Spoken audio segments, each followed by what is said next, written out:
महाभारत में जो द्वापर युग का महाभारत था उसमें गर्दन कटी थी, लोहू लुहान हुए थे, जाने गई थी। और इस महाभारत में संख्या बल का महाभारत है। हम यहाँ बैठे हैं, कोई गाजीपुर बॉर्डर पे बैठा है, कोई टिकरी बॉर्डर पे बैठा है, कोई सिंधु बॉर्डर पे कोई सिंधु बॉर्डर पे बैठा है, लेकिन इस माननीय प्रधानमंत्री जी ने, जो देश के प्रधानमंत्री हैं, जिसको देश ने प्रधानमंत्री बनाया है, और पूछो तो उत्तर प्रदेश की जनता ने बनारस से चुन के प्रधानमंत्री बनाया, उन प्रधानमंत्री जी ने किसानों को दिल्ली में नहीं घुसने दिया है। सत श्री अकाल, सलाम और हेलो आप सभी लोगों को भाइयों। इस वीडियो में लेके चलता हूं मैं आपको अपने अजीज़ मित्र और सहयोगी रेबेल की ओर। रेबेल एक किसान नेता के साथ बैठे हैं और उनसे वार्तालाप कर रहे हैं। बहुत ही इंटरेस्टिंगली किसान नेता कहते हैं कि कैसे पूर्व प्रधानमंत्रियों ने उन्हें निमंत्रण दिया, उनके साथ चाय पी, लेकिन मौजूदा प्रधानमंत्री उनको दिल्ली छोड़िए नोएडा तक में घुसने नहीं देते हैं। मैं रेबेल सदानंद पति आज आप लोगों के बीच रेबेल फाउंडेशन के 11 करोड़ से ज्यादा समर्थक देश विदेश में आज गर्व के साथ ये कहना चाहूंगा कि भानु प्रताप सिंह जो मेरे साथ इस वक्त, बाबूजी आपका नमन करूंगा, स्वागत है इस प्लेटफॉर्म पे। और जी, और भारतीय किसान भानु के लिए हम कल भी थे यहाँ मौजूद, और पुलिस और पब्लिक की जो एक सहकारिता थी, किसानों की जो एक सहकारिता थी, उसके ऊपर आप लोगों के बीच थे। और गर्व से बोलूंगा कि रेबेल फाउंडेशन का पूर्ण समर्थन, पूर्ण सपोर्ट हम भानु प्रताप जी, उनके भारतीय किसान यूनियन भानु ग्रुप को देते हैं। और इसके साथ सबसे पहले एक बार किसानों के लिए नारा लगाएंगे, जय किसान जय जवान, जय किसान जय जवान, जय किसान जय जवान। आपको ये बताना चाहूंगा कि एक परिवार ने जो भी कुर्बानियां दी, एक बहुत बड़ी कुर्बानी इनके परिवार ने दी है। और ये आंदोलन की शुरुआत को एक आध दिन या 2-3 महीने के नहीं है, सालों की उपज है। इन्होंने अपने परिवार के सदस्य को खोया एक किसान की बदहवाली के लिए। इसके बारे में अतिशीघ्र हम आपके बीच एक डॉक्यूमेंट्री भी लेकर आ रहे हैं, जो मेरे फाउंडेशन के लोग शूट कर रहे हैं। लेकिन इस वीडियो में मैं मीडिया के तमाम साथियों को विनम्र निवेदन के साथ धन्यवाद देना चाहूंगा कि आप लोग जिस तरीके से इस किसान आंदोलन को और लोगों तक जो समाचार और जो सूचनाएं भेज रहे हैं या प्रसारित कर रहे हैं, इसके लिए देश और देश के नागरिक आपके ऋणी रहेंगे। और दोस्तों, एक बात आपको आज कहना चाहूंगा कि बाबूजी की तबीयत कल भी उतनी नासाज थी, लेकिन पुलिस के बड़े अधिकारी उनके कुशल क्षेम पूछने में आए। इस वीडियो के माध्यम से मैं अगेन रणविजय जी और उनके टीम के लोगों को धन्यवाद दूंगा, क्योंकि जब पुलिस किसी भी किसान नेता या किसी भी व्यक्ति विशेष के पास आती है और आउट ऑफ ड्यूटी लाइन आती है, निजी तौर पे आके भी अपनी चीजों के बारे में बात करते हैं, तो कहीं ना कहीं ये महसूस होता है कि किसान का ही बेटा है जो वर्दी में है और एक किसान पुत्र से मिलने के लिए आए या आलिंगन करने आए हों।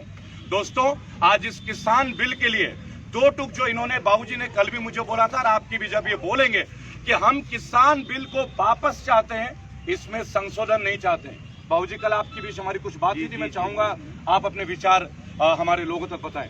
ऐसा है, जो हम तो भारत के किसान, मजदूर, गरीब, युवा, छात्र, वकील, मजदूर, डॉक्टर, सबके लिए, पुलिस, मिलिट्री, सबके लिए संघर्ष कर रही है। और हमारा मेन मुद्दा ये है कि हम मानव, जो भी मानव है, उसके लिए जहां अन्याय हो रहा है उसके लिए संघर्ष करने का भारत के किसान, मजदूर, गरीब, युवा, छात्र, वकील, मजदूर, डॉक्टर, सबके लिए, पुलिस, मिलिट्री, सबके लिए संघर्ष कर रही है। और हमारा मेन मुद्दा ये है कि हम मानव, जो भी मानव है, उसके लिए जहां अन्याय हो रहा है उसके लिए संघर्ष करने का, अन्याय के खिलाफ संघर्ष करने का संकल्प ले चुके हैं। हम मर जाएं, औलाद चली गई, हमारा बेटा चला गया, लेकिन हमने जैसे महाभारत काल में अर्जुन ने अभिमन्यु के मरने के बाद और ज्यादा तेज तर्राटपना दिखाया था, वो हम दिखा रहे हैं। हम अब फुल फॉर्म में हैं, लेकिन हम तो मांग कर रहे थे किसान आयोग का गठन हो, किसानों को आजाद किया जाए, किसान आयोग फसलों के दाम तय करे और सरकार खरीदे। लेकिन तब तक सरकार ने ये 3 बिल घूंस दिए। पहले हम कह रहे थे कर्जा माफ करे, तब सरकार ने नोटबंदी कर दी।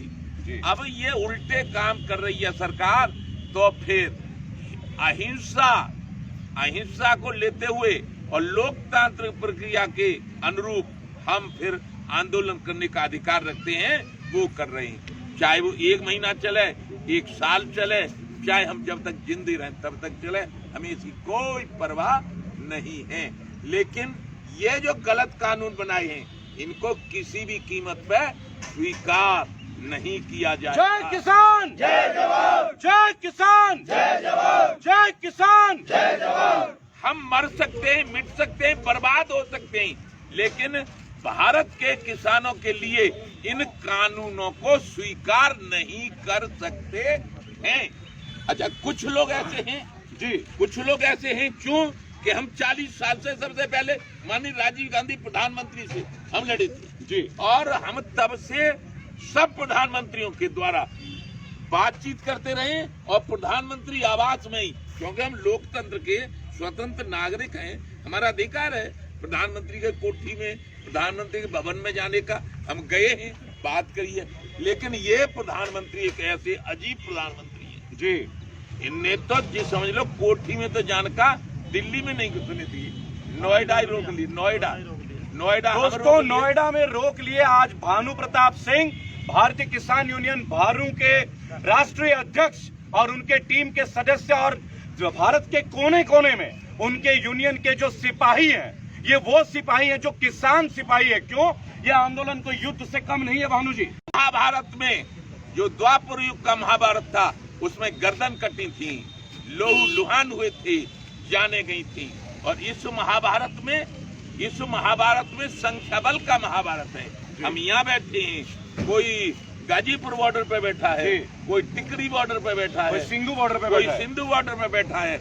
लेकिन इस माननीय प्रधानमंत्री जी ने, जो देश के प्रधानमंत्री हैं, जिसको देश ने प्रधानमंत्री बनाया है, और पूछो तो उत्तर प्रदेश की जनता ने बनारस से चुन के प्रधानमंत्री बनाया, उन प्रधानमंत्री जी ने किसानों को दिल्ली में नहीं घुसने दिया है। आप जानते हैं लोकतंत्र, बिल्कुल ये लोकतंत्र नहीं है, अब है लठ तंत्र, अब है धन तंत्र।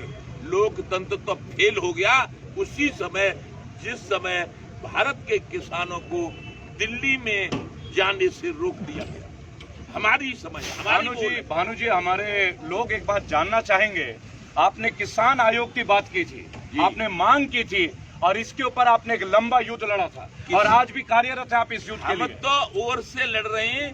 11 में आए थे यहाँ दिल्ली में, माननीय मनमोहन सिंह थे प्रधानमंत्री जी, और उनने 15 दिन जंतर मंतर पे धरना दिया था।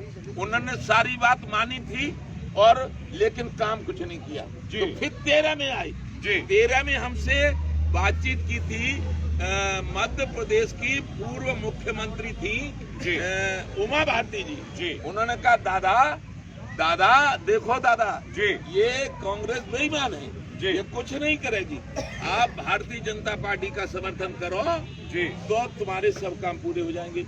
रमेश बाबा पूज्य ब्रज के ब्रज संत जी, जो मान मंदिर बरसाना के सर्वे सर्वा हैं जी, बरसाना में हमारा कार्यालय बनाया बाबा ने जी, हम भी भक्त हैं जी।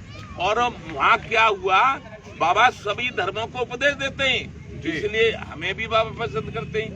तो वहाँ से हम जब आए तो बाबा से कहा, बाबा ये कह रही है उमा भारती, तो ये कांग्रेस वाले नहीं करेंगे, तो बोले भाजपा को समर्थन करो।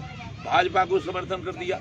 नरेंद्र मोदी जी गुजरात के मुख्यमंत्री थे, तब तक भाजपा के नहीं बन पाए थे प्रधानमंत्री जी, तब तक उन्होंने भाषण दिया, देखो बहनों भाइयों, देश के बहनों भाइयों, देखो भाजपा की सरकार लाओ।